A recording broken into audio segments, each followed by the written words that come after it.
제가 받들이겠습니다. 마태복음 6장 5절입니다. 또 너희가 기도할 때에 외치가는 자와 같이 되지 말라. 저희는 사람에게 부기려고 회당과 큰 거리 어귀에 서서 기도하기를 좋아하느니라. 내가 진실로 너희에게 이르노니 저희는 자기 상을 이미 받았느니라. 너는 기도할 때에 내 골방에 들어가 문을 닫고 은밀한 중에 계신 내 아버지께 기도하라. 은밀한 중에 보시는 내 아버지께서 갚으시리라. 또 기도할 때에 이방인과 같이 중언부언하지 말라. 저희는 말을 많이 하여야 들으실 줄 생각하느니라. 그러므로 저희를 본받지 말라. 구하기 전에 너희에게 있어야 할 것을 하나님 너희 아버지께서 아시느니라. 그러므로 너희는 이렇게 기도하라. 하늘에 계신 우리 아버지여, 이름이 거룩히 여김을 받으시오며 나라의 임하옵시며 뜻이 하늘에서 이룬 것 같이 땅에서도 이루어지이다. 오늘날 우리에게 일용할 양식을 주옵시고 우리가 우리에게 죄 지은 자를 사하여 준 것 같이 우리 죄를 사하여 주옵시고 우리를 시험에 들게 하지 마옵시고 다만 악에서 구하옵소서. 나라와 권세와 영광이 아버지께 영원히 있사옵나이다. 아멘. 너희가 사람의 과치를 용서하면 너희 천부께서도 너희 과치를 용서하시려니와 너희가 사람의 과치를 용서하지 아니하면 너희 아버지께서도 너희 과치를 용서하지 아니하시리라. 아멘. 제가 생각하기에는 일반적으로 주의 기도를 중요하게 여기지 않은 것 같아 하는 생각을 합니다. 그저 예배 끝날 때 드리는 기도, 예배 끝나는 신호 정도로 생각하지 않는가 하는 생각을 합니다. 하지만 우리 주님께서는 외식적인 기도, 미신적인 기도를 경계하시면서 너희는 이렇게 기도하라 명령하셨거든요. 이건 명령이에요. 그 말씀만 기억해도 주의 기도가 얼마나 중요한지, 어떻게 중요한지 알 수가 있겠지요. 예수님께서 이렇게 기도하라 명했으니 그렇게 당연히 기도해야 되지요. 근데 그렇게 기도하기를 가르치지도 않고 배우지도 않고 그냥 습관에 따라 기도하면서 주의 기도는 그저 예배 끝나는 신호 정도 생각하는 것이 안타깝습니다. 그럼에도 주의 기도를 제대로 배우지 않으면 무지한 경건에 빠질 수 있습니다. 무지한 경건.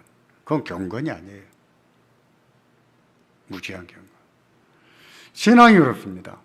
무지하면 그건 신앙이 아니에요. 저도 최근에 배웠습니다.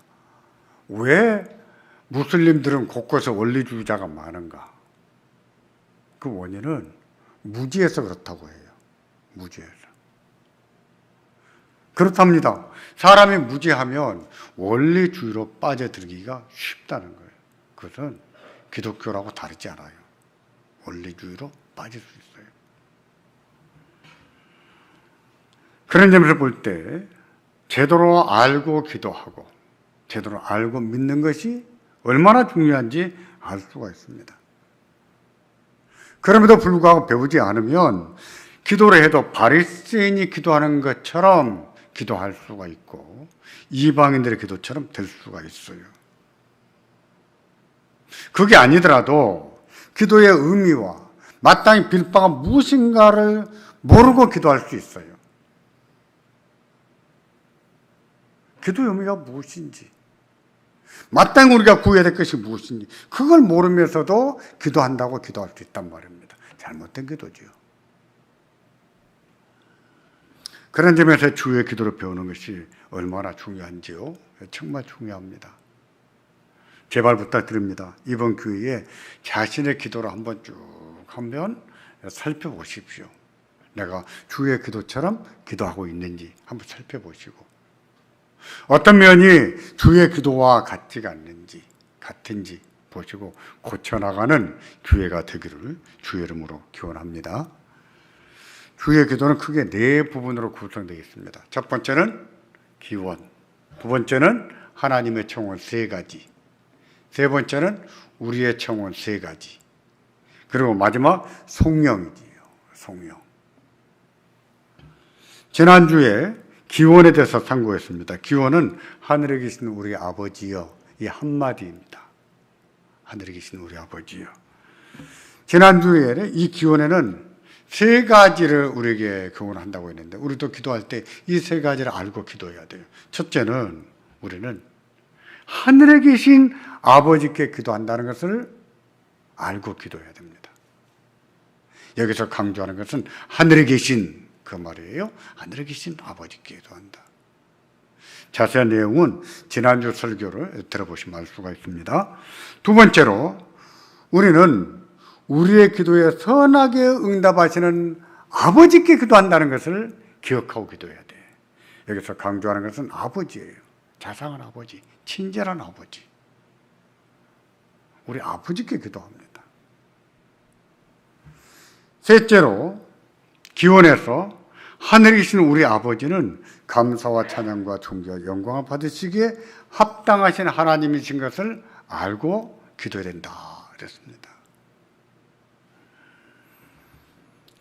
오늘은 하나님의 청혼을 상고하겠습니다. 하나님의 청혼 첫째는 이름이 거룩히 여김을 받으시오며 이고요. 둘째는 나라 임하옵시고 이거 셋째는 뜻이 하늘에서 이룬 것 같이 땅에서도 이루어지이다입니다. 오늘은 이 셋 중에서 첫 번째 이름이 거룩히 여김을 받으시오며 이 기도에 대해서 상고하겠습니다. 이 기도는 하나님의 청혼 가운데 첫 번째 기도예요. 기원을 지나와서 본격적인 기도가 시작이 되는데 본격적인 기도는 하나님의 청혼부터예요. 이제 하나님의 청혼 가운데서도 첫 번째는 무엇이라고요? 이름이 거룩히 여김을 받으시오며 입니다. 이걸 먼저 기도해야 되는 거예요. 왜 이걸 먼저 해야 될까요? 그것을 아는 것은 그렇게 어렵지 않아요. 간단합니다. 모든 피조물이 존재하는 목적은 하나님의 영광이 있기 때문이에요. 하나님이 지으신 세상을 하나님의 섭리에 따라서 이루어나가십니다. 하나님의 섭리에 따라 이루어나가시는 목적도 하나님의 영광에 있습니다. 그러기에 우리는 모든 기도에 앞서서 이름이 거룩히 여김을 받으시기를 기도하는 거예요. 하나님께 합당한 영광을 돌려드리는 것이죠. 하나님께서 온 세상을 창조하신 것은 하나님의 영광을 나타내신 것입니다. 하나님의 존재, 하나님의 위엄, 그것을 이 피조물을 통해서 나타냈어요. 그것은 인간도 마찬가지입니다. 그러므로 우리는 존재의 목적에 따라서 하나님의 이름이 거룩히 여김을 받으시도록 기도해야 되는 거예요. 다윗은요, 이 천지 만물이 하나님의 영광을 선포하고 있다 하는 사실을 잘 알았어요. 시편 19편에 보시면 첫 번째 절에서 이처럼 말합니다. 하늘은 하나님의 영광을 선포하고 궁창이 그 손으로 하신 일을 나타내는도다. 하늘은 하나님의 영광을 선포한다 했습니다. 하늘은 하나님이 지으신 피조물 중에 가장 높은 데 있습니다. 얼마나 경이로운지요. 우리는 하늘을 올려다보지요. 신기하지요. 경이롭지요. 아침 하늘을 보세요. 아침 하늘은 아침 하늘대로 멋있어요. 밤하늘도 그렇습니다. 온 세상이 깜깜하지만 깜깜한 대로 경이롭습니다. 거기다가 보석을 박아놓은 것처럼 그냥 휘황찬란한 별빛이 반짝반짝 비치는 밤하늘의 별들을 보십시오. 얼마나 경이롭습니까? 그것은요, 인간도 마찬가지예요. 하나님이 인간을 그렇게 지으셨습니다. 그렇게 지으심으로 하나님은 하나님의 영광을 나타내신 거예요. 그걸 보면서 하나님께 감사하고 하나님께 영광을 돌리고 그걸 보면서 누리고 살고 기쁘게 살고 그렇게 지으셨어요. 그러므로 우리는 이 하나님의 청원 첫 번째 기도에서 이름이 거룩히 여김을 받으시기를 바랍니다 라고 기도하는 거예요.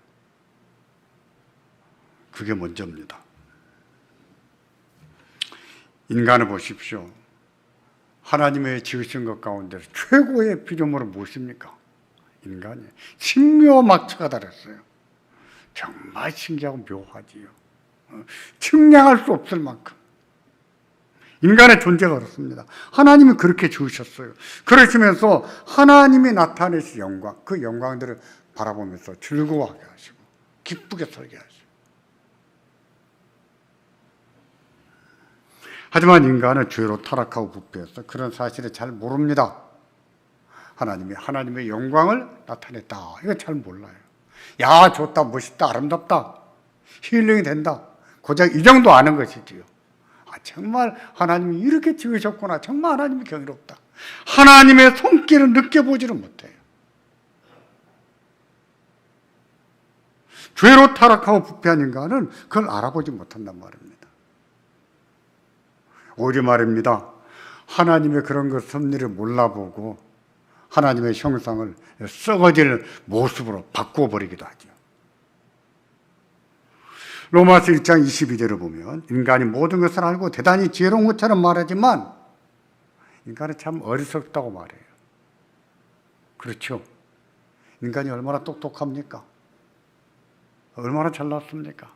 얼마나 훌륭합니까? 근데 바보짓을 하는 것은 또 인간이에요. 멍청한 짓을 하는 것은 인간이에요. 왜 그런지 모르겠어요. 그러다 보니 썩어지지 아니하는 하나님의 영광을 이 썩어질 금수와 버려지 형상으로 만들기도 하는 거예요. 그런 사실을 지적한 것이 로마서 1장 23절입니다. 다 같이 보실까요? 썩어지지 아니하는 하나님의 영광을 썩어질 사람과 금수와 버려지 형상의 우상으로 바꾸었느니라. 하나님의 영광을 바라보고 기뻐하고 누리고 하나님께 감사하고 찬양하고 영광을 돌리며 살아야 되는데 기껏하는 것이 그 썩어지지 아니하는 하나님의 영광을 썩어질 짐승과 버려지 형상으로 만들었다고 했습니다.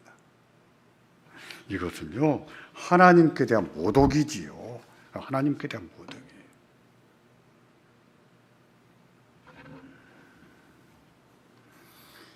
그렇지만 하나님은요 우리들을 거듭나게 하심으로 하늘로 다시 태어나게 하심으로 하나님의 영광을 바라보며 살 수 있는 안목을 열어주셨어요. 전에와 똑같은 하늘을 보는데 이제는 하늘을 보면서 하나님의 손길도 느낄 수 있고 하나님의 영광도 느낄 수 있고 우리 하나님의 놀라우심을 느끼게 되지요. 우리 안목을 열어주신 거예요.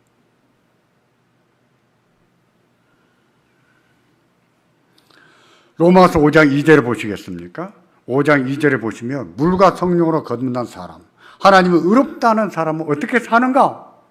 하나님이 그 안목을 열어주셔서 새롭게 하신 사람은 어떻게 사는가? 이것을 말씀하고 있는데 이처럼 말씀합니다. 또한 그로 말미암아 우리가 믿음으로 서 있는 이 은혜에 들어간 것을 얻었으며 그 다음에요 하나님의 영광을 바라고 즐거워하느니라. 아멘. 하나님이 의롭다고 하신 사람, 하나님이 그 사람들은 거듭난 순간 태생적으로 안목이 열립니다. 믿음의 눈이 열려요. 그리고 하나님의 영광을 바라보며 기쁘게 살게 하시지요.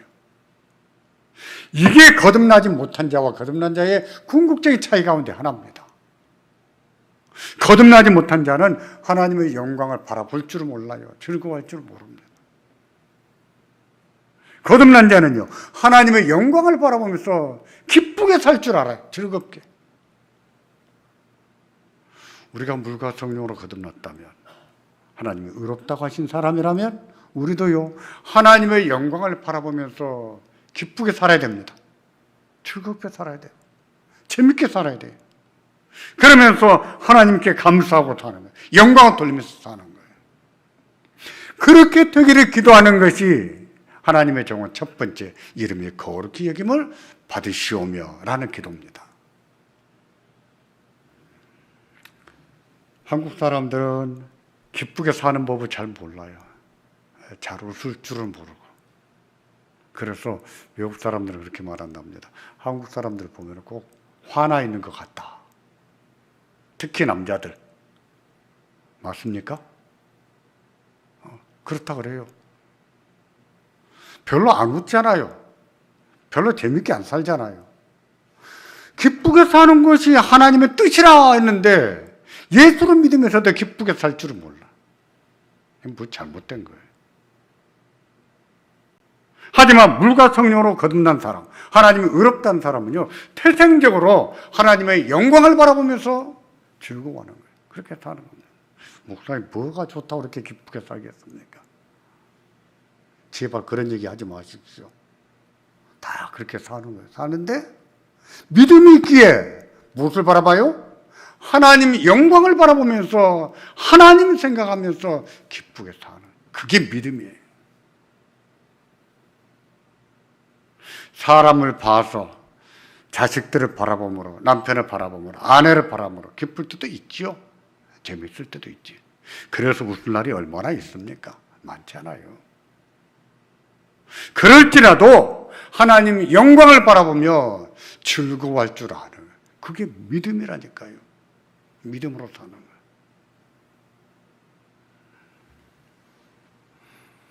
우리가 개인적으로 기도할 때나 공예배에서 대표 기도할 때 하나님을 부른 후에 일반적으로 무슨 기도를 합니까? 감사하는 기도를 하지요. 지난 한 주간도 주연의 가운데 잘 산 것을 감사합니다. 구원해 주신 것을 감사합니다. 주로 감사 기도를 많이 하는 것 같아요. 들어보면. 맞습니다. 그래야 되는 거예요. 그러면 말로만 감사하면, 말로만 영광을 받으십시오 하면 그게 하나님께 영광이 될까요? 삶은 아닌데? 그 문제는 뒤에서 다루겠습니다. 우리는 기도할 때 하나님의 이름을 부른 후에 이름이 거룩히 여김을 받으시기를 기도해야 됩니다. 꼭 문자적으로 해야 된다는 얘기가 아닙니다. 달리 기도하지만 그런 의미, 의도를 가지고 기도해야 된다고 하는 겁니다. 그러면 왜 이름일까요? 하나님의 영광을 받으시기를 바랍니다. 하나님이 거룩히 여김을 받으시며 라고 하지 않고 왜 이름이라고 말할까요? 이름에 대해서 말할 때 먼저 우리가 알아야 될 것이 하나 있습니다. 그것은 무엇인가 하니 짓는 법과 구약의 성도들이 이름을 짓는 법이 달라요. 우리는요, 이름을 지어줄 때 앞으로 장래에 이런 사람이 되라는 희망을 가지고 짓습니다. 유대인들은 그러지 않았어요. 우리는 앞으로 이런 사람이 되거라 하고 지어요. 어떤 아빠가 아들 이름을 지어줬어요. 이름이 온유예요. 아, 저 아버지는 참 온유한갑다 생각하겠는데 아니더라고요. 자기가 온유하지 못하다 보니까 아들을 온유하라고 온유로 지었어요. 그럼 그 아들이 온유할까요? 모르지요. 그거 봐야 알지요. 예전에 아들 선호 사상이 강했을 때는요, 어떤 집이 딸을 많이 냈잖아. 뭐 첫째, 둘째, 셋째, 넷째, 다섯째도 딸이면 딸이 그냥 그만 낳고 싶은 거예요. 딸 이름을 뭐라고 지었습니까? 딸마기, 딸 그만 이렇게 지었다고요. 그래 놓고 또 딸 낳더라고요. 다시 말해서 그 사람의 실존과 그 사람의 이름이 일치하지 않는다는 거죠. 이름만 봐가지고는 그 사람이 어떤 사람인지 알 수가 없다는 거예요. 하지만 유대인들은 그러지 않았습니다. 유대인들은 이름을 지어줄 때 역사적인 사건을 가지고 이름을 짓거나 어떤 경험을 통해서 이름을 짓거나 아니면 그 사람의 성품을 보면서 이름을 지어줬어요. 그러다 보니 그 사람의 이름을 들어보면 그 사람에게 어떤 일이 일어났었는지, 그 사람의 성품이 어떤지 알까요, 모를까요? 알 수가 있겠지요. 예수님께서 시몬의 이름을 바꿔주셨습니다. 이제부터 네 이름은 베드로다, 반석이다. 내가 이 반석 위에 내 교회를 세우겠다 했습니다. 그래서 베드로는 반석 같은 믿음이 있었잖아요. 목숨을 내놓고 순교도 당했잖아요. 물론 예수님이 이 반석 위에 내 교회를 세우겠다고 했을 때는 베드로 위에 세우겠다는 것은 아니에요. 그 신앙 고백 위에 세우겠다는 것이죠. 예수님이 요한의 이름도 하나 붙여줬습니다. 뭐였습니까? 보아너게. 뜻이 뭐예요? 우레의 아들. 성질이 얼마나 무섭고 얼마나 괴팍했으면 예수님이 너는 우레다. 우레의 아들이다. 보아너게. 이렇게 붙여줬겠어요. 그러니 이름을 그렇게 붙여줬을 때 보아너게 그러면 요한을 보면서 보아너게 그러면 뭐가 생각이 날까요? 요한의 성질이 생각이 났겠지요. 이처럼 이름과 그 사람의 실존이 일치한 것이죠.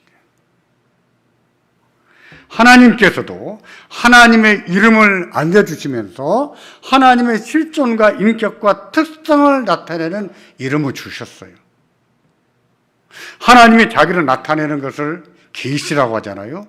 하나님이 자기를 나타내는 계시는 세 가지 방식이에요. 하나는 이름을 통해서, 두 번째는 속성을 통해서, 세 번째 사역을 통해서. 하나님의 이름과 속성과 사역을 보면 우리 하나님이 어떤 분이신가를 알 수가 있죠. 맞아요. 그래요. 우리 하나님이 어떤 분인가를 알 수 있도록 하는 것 중에 하나가 무엇이라고요? 이름이란 말입니다. 그래서 하나님의 이름을 잘 살펴보면 우리 하나님이 어떤 분이신지를 알 수가 있어요. 하나님은요, 하나님의 이름, 하나님의 이름과 하나님은요, 일치합니다. 하나님 이름 완벽해요. 하나님의 존재와 하나님의 인격 그 자체를 그대로 드러내는 거예요. 따라서 하나님의 존재와 하나님의 실존과 하나님의 이름을 구분할 수가 없어요. 우리는 이름은 좋은데 사람은 아닌 경우 많잖아요. 그렇죠. 근데 하나님은 아니에요. 하나님의 이름과 하나님의 존재는 똑같아요. 일체예요. 그래서 하나님의 이름이 거룩히 여김을 받으시기를 바랍니다 라고 기도하지만 누가 거룩히 여김을 받으실까요? 하나님이. 하나님의 이름과 하나님의 실존을 구분지어서는 안 됩니다. 하나님 이름이 하나님이에요. 하나님이 하나님 이름을 통해서 하나님을 나타내시고요. 하나님의 이름에는 여러 가지가 있지요. 여러 가지 있습니다. 구약에만 나타난 이름이 5가지 되는데 신약에 나타나는 이름이 하나 더 추가되는 것이 아버지란 이름이에요. 아버지. 그런데 구약에 나타난 이름 가운데 가장 오래된 이름은 엘, 그 말입니다. 엘. 우리 성경에는 하나님 이렇게 번역했는데 이 이름은 주로 아브라함이나 이삭이나 야곱처럼 믿음의 조상들이 사용하던 이름이에요. 그래서 아브라함의 하나님, 이삭의 하나님, 야곱의 하나님 이럴 때 쓰는 이름이 엘이라는 이름이에요. 그 뜻은 정확하게 전해지고 있지는 않습니다. 추정컨대 전능함, 지도자, 통치자 그런 뜻을 담고 있는 것으로 보여요. 그 다음에 엘과 관련된 이름으로 엘샤다이라는 말이 있습니다. 엘샤다이. 샤다이 이 말은 그것만 가지고도 하나님 이름이 되는데 엘샤다이. 그것은 전능하신 하나님, 전능자 이런 뜻이에요. 하나님께서 하나님을 엘샤다이로 부르게 하셨어요. 그런데 그렇게 부를 때는 하나님은 어떤 분이냐면 초자연적인 분이에요. 나타내신 하나님. 능력의 하나님, 엘샤다이.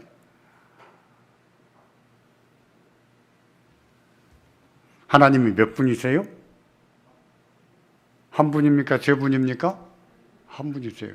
삼위일체는 무엇입니까? 세 분입니까? 아니에요. 한 분이신데 유격이 셋이 삼위로 존재하는 것이지.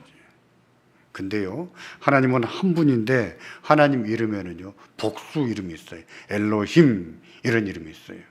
엘로힘 이렇게 썼다고 해서 세 분이라는 뜻이 아니에요. 한 분인데 이처럼 복수형으로 씁니다. 근데 히브리어에서 복수 형태로 썼을 때는 그 개념을 확장시키거나 강력함을 나타내는 거예요.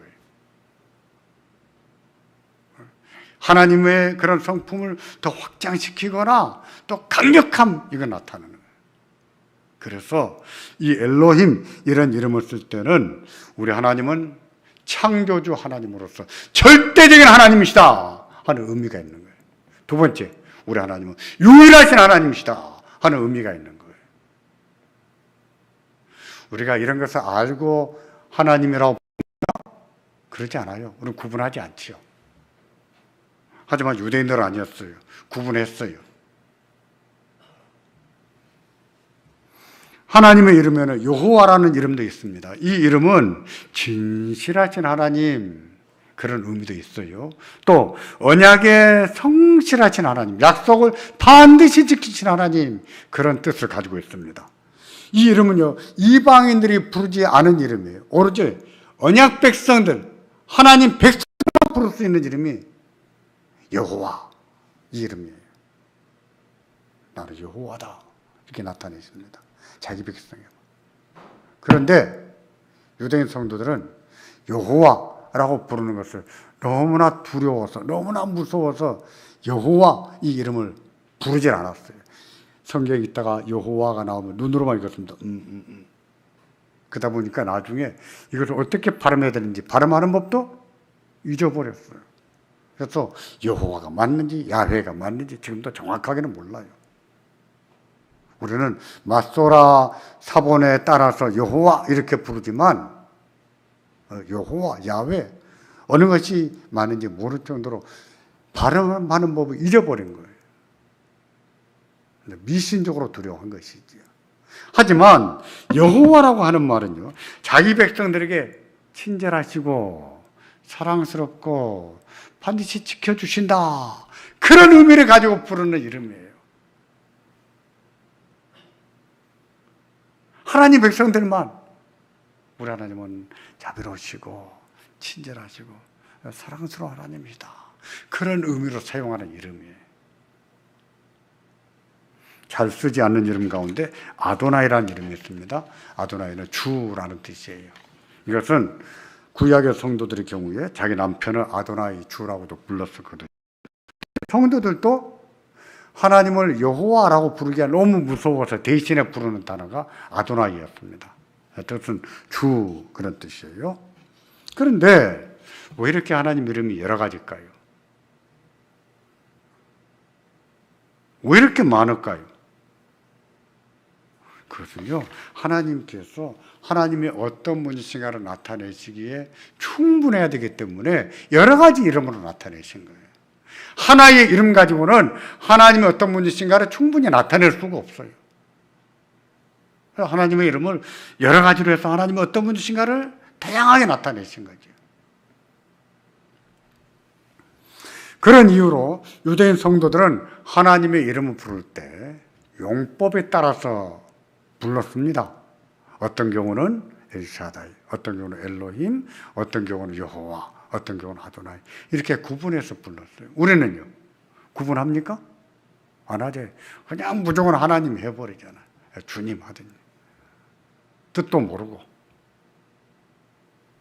다시 말해서 하나님이 이름을 통해서 하나님이 어떤 분인가 나타내시는데 하나님이 어떤 분인가를 모르고 그냥 하나님 부른단 말이죠.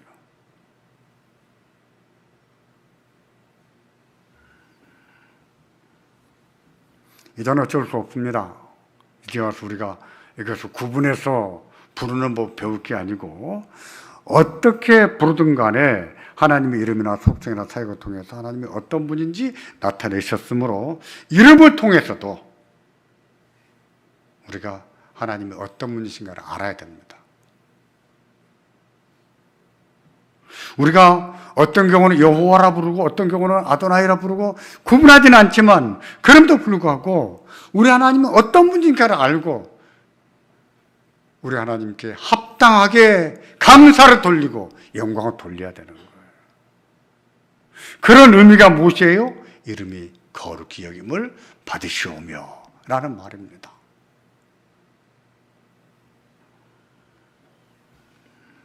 그러면 우리 하나님께 합당한 영광을 돌릴 때 어떻게 돌려드릴까요? 우리 기도할 때 그렇게 합니다. 하나님 영광을 받으시길 바랍니다. 그냥 말만 하면 하나님이 영광을 받으십니까? 요즘에는 찬양한 다음에 우리가 박수로 영광을 돌립시다 이런 거 많이 해요. 박수 치면 그게 하나님께 영광이 될까요? 저는 고민은 안 하는 것 같아요. 생각을 안 해보고 해요. 하자고 하면 해. 그 문제입니다. 그거는. 그와 같이 영광을 돌린다고 해서 하나님이 영광을 받으시는가? 영광을 안 받으십니다. 말로 영광을 돌리는 것이 아니에요. 그러면 어떻게 영광을 돌릴 수 있는가 했을 때 먼저는요, 하나님의 이름을 욕되게 하지 않아야 돼요. 하나님 욕먹히는 일을 안 해야 됩니다. 이것은 10계명의 세 번째 계명에 나와요. 다 같이 붙일까요? 제3은 너는 너희 하나님 여호와의 이름을 망령되이 일컫지 말라. 나 여호와는 나의 이름을 망령되이 일컫는 자를 죄 없다 아니하겠다. 그 죄다 라고 가르쳤어요. 하나님의 이름을 망령되이 일컫는 것은 무엇일까요? 하나님의 이름으로 그 자체가 누구를 우롱하는 것입니까? 그 사람을 우롱하기 전에 하나님을 우롱하는 거예요.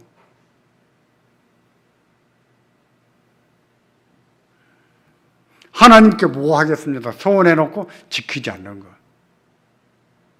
하나님을 조롱하는 것이죠. 그럼 망령될 거는. 뿐만 아니라 하나님의 이름을 사용하지 않았을지라도 저는 교회 목사입니다. 장로입니다. 집사입니다. 해놓고 남에게 사기쳤다? 그것도 하나님을 이름을 망령되이 일컫는 것이죠. 하나님을 욕먹히는 거죠. 그렇게 하나님을 욕먹히면서 기도할 때 하나님 영광을 받으시기를 바랍니다. 하나님이 영광 받으실까요? 그게 어찌 영광이 되겠습니까? 거짓말이죠. 거짓말 기도하는 거예요. 하나님 조롱하는 거예요. 하나님도 귀가 없습니까? 하나님 눈이 없습니까? 어찌 하나님이 안 보시겠어요? 어찌 안 들으시겠어요? 그게 어찌 영광이 되겠어요? 그런 건 하나님께 영광이 될 수가 없습니다. 그 외식하는 기도죠. 위선자들의 기도죠. 우리가 하나님의 이름이 거룩히 여김을 받기를 바라신다면 우리는 적어도 하나님을 욕되게 하지 않도록 해야 돼요. 욕먹히지 않아야 됩니다. 어디 가서 물건값 깎으면서 내가 집사인데 장로인데 목사인데 그런 말 하면 안 됩니다. 잘하는 거 아니에요. 깎지를 말든지요. 해놓고 깎아요. 누가 욕을 먹겠습니까? 하나님 욕 먹을 수 있어요. 사소한 것이지만 일상에서 하나님을 욕 먹히지 않도록 조심해야 됩니다. 두 번째로 하나님께 합당한 영광을 돌리기 위해서는요, 말로 하기 전에 먼저 하나님의 영광을 나타내는 삶을 살아야 됩니다. 삶을 살아야 돼요. 자기 삶 속에서 하나님을 하나님으로 인정해드리고, 그리고 하나님의 영광을 되는 그런 삶을 살아야 돼요. 그러고 나서 하나님께 영광을 돌립니다 하고 기도도 할 수 있는 것이지. 우리 주님께서 산상보훈을 가르치시면서 먼저 팔복을 말씀하셨습니다. 팔복은 복 있는 성품이 의로운 성품이고, 이어서 너희는 세상의 소금이라, 너희는 세상의 빛이라 하고 하셨습니다. 그런 다음에 마태복음 5장 16절을 보시면 이처럼 말씀하십니다. 다 같이 보겠습니다. 이같이 너희 빛을 사람 앞에 비추게 하여 저희로 너희 착한 행실을 보고 하늘에 계신 너희 아버지께 영광을 돌리게 하라. 아멘. 무엇을 보고요? 너희 착한 행실을 보고. 우리가 주의 말씀처럼 우리의 착한 행실을 베풀 때, 보여줄 때 사람들은 우리들을 보면서 누구한테 영광을 돌려요? 하나님께. 아, 예수 믿는 사람들은 저렇게 사는구나. 예수 믿는 사람 정말 다르구나. 아, 나도 예수 믿고 싶다. 그렇게 살면서 기도할 때도 말로 하나님 앞에 영광을 돌립니다 하고 말할 수 있는 것이고, 박수를 쳐서 영광을 돌려도 그렇게 살면서 박수 치면서 영광을 돌릴 수 있는 것이죠. 하나님을 욕되게 하면서 말로 영광을 돌려요? 박수로 영광을 돌려요? 그게 어찌 하나님 앞에 영광이 되겠습니까?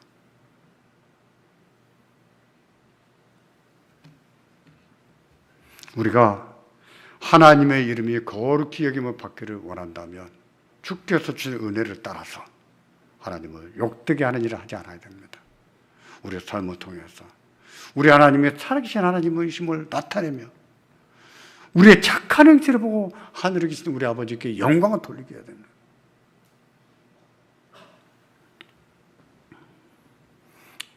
우리가 개인적으로 기도하든지 공예배에서 기도하든지 하나님의 영광을 위해서 살도록 기도해야 됩니다. 그리고 일상을 살 때 하나님 백성답게 살기를 힘써야 돼요. 그를 통해서 우리 아버지께 영광을 돌릴 수 있습니다. 이번 기회를 통해서 우리의 기도도 살펴보고 고치는 은혜가 있기를 바랍니다.